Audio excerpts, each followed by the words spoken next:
So in the last video, we introduced this idea of Bose-Einstein condensation, and there's this condition for reaching Bose-Einstein condensate where you need the de Broglie wavelength of your sample of atoms to be sort of comparable to the spacing between atoms, so that they start to sense each other and realize they should collect together.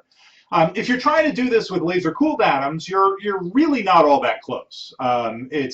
It's many orders of, still like 3 orders of magnitude away from the condition that you need to meet. So we need to do something else. We need another cooling method to get the sample colder and denser.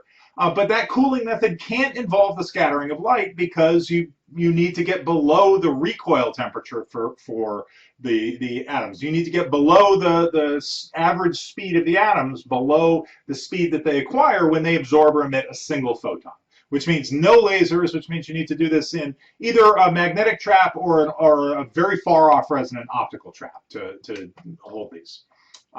So we need a different method of cooling, and the method of cooling that we use is one that's very well known because it's what is responsible for cooling down a cup of coffee. Right? It's called evaporative cooling for that reason, and consists of sort of the simplest kind of cooling you can imagine, which is you just take the hottest atoms out of the trap and what's left behind gets colder. What do I mean by that? Well, I mean, when we talk about temperature, the temperature is a measure of the average energy of the sample. But not every atom in the sample has exactly that same average energy, right? Some of them have an energy that's much higher than average. Some of them have an energy that's much lower than average. Some of them are moving very slowly. Some of them are moving relatively quickly, right? So there's a distribution of energy.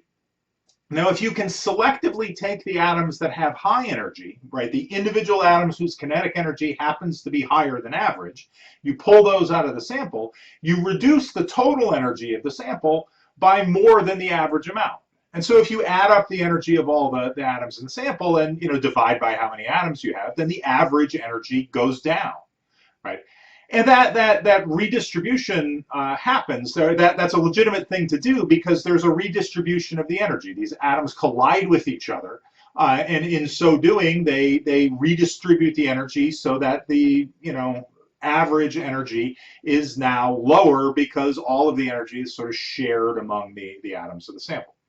Right? So you can lower the average energy of a sample by simply selectively removing the atoms that happen to have their individual kinetic energies being higher than normal. How do you do this? Well, it's easy to see how this is done if you look at the situation of a magnetic trap.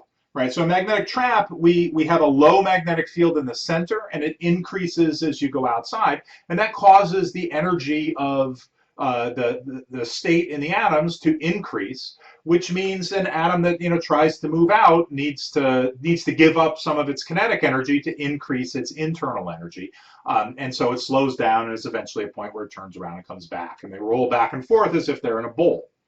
Okay.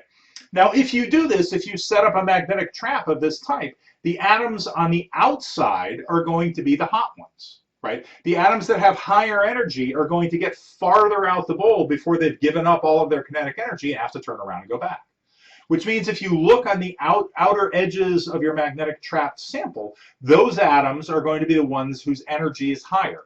Toward the center, right, the atoms that only have a little bit of energy can only go a little distance back and forth.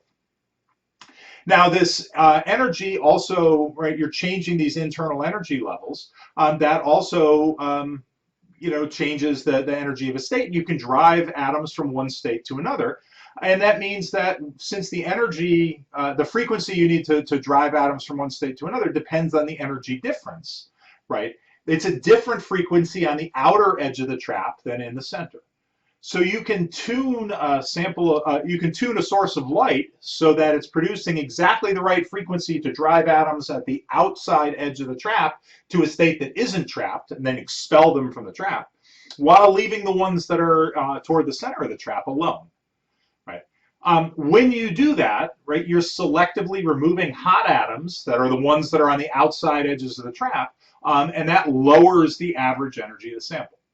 This also has a nice bonus of increasing the density at the same time, because the colder atoms that are left behind are also packed more tightly because they can't get as far out in the trap. So they tend to collect more in the center of the trap. And so it's a double win, right? You can throw away the hot atoms from the outside, you sort of shave them off. What's left behind is colder and also gets denser very naturally. So you increase both increase the density and decrease the temperature at the same time with this evaporative cooling operation. This is a very, very effective cooling technique, and this is the thing that we do to get atoms from, sort of microkelvin temperatures that you can get with laser cooling down into the nanokelvin regime where Bose-Einstein condensation takes place. How do you see when this happens? Well, there's this famous image. This is a picture from the paper in 1995 that first introduced, that announced the first experimental creation of Bose-Einstein condensation in rubidium. This was done by Eric Cornell and Carl Wyman at GILA, which is part of the National Institute of Standards and Technology out in Boulder, Colorado. And what you see here is an image showing them crossing the transition.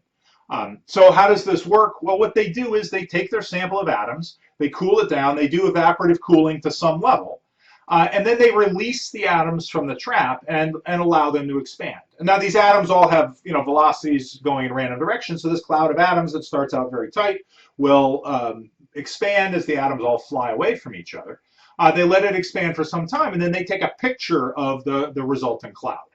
Right, and what they see is, they do this by sort of casting a shadow and a beam of light that they shine through the trap, and they see the shadow is darkest where the atoms are densest, so it's sort of darker in the center and sort of fades out to the sides.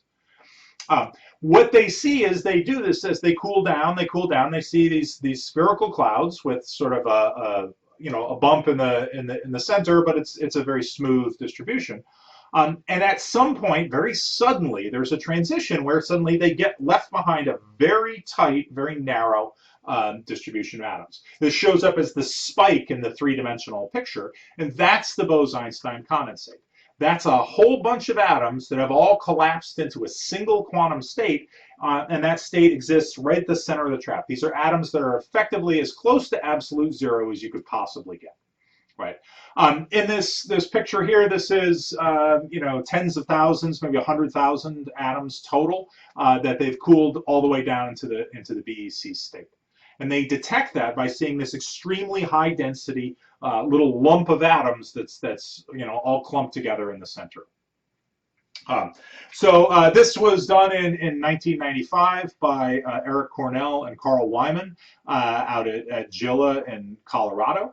And this made enormous news at the time, and a few years later won them shares of the Nobel Prize in Physics in 2001, which went to Cornell and Wyman, are the two who made the very first BEC.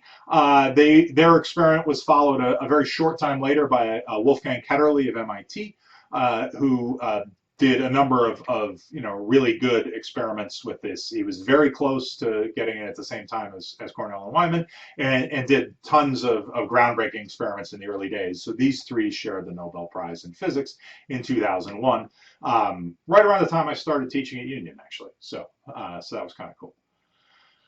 What sorts of things do you do with the Bose-Einstein condensate once you have it? Well, that's a topic we'll save for the next video, so come back for that.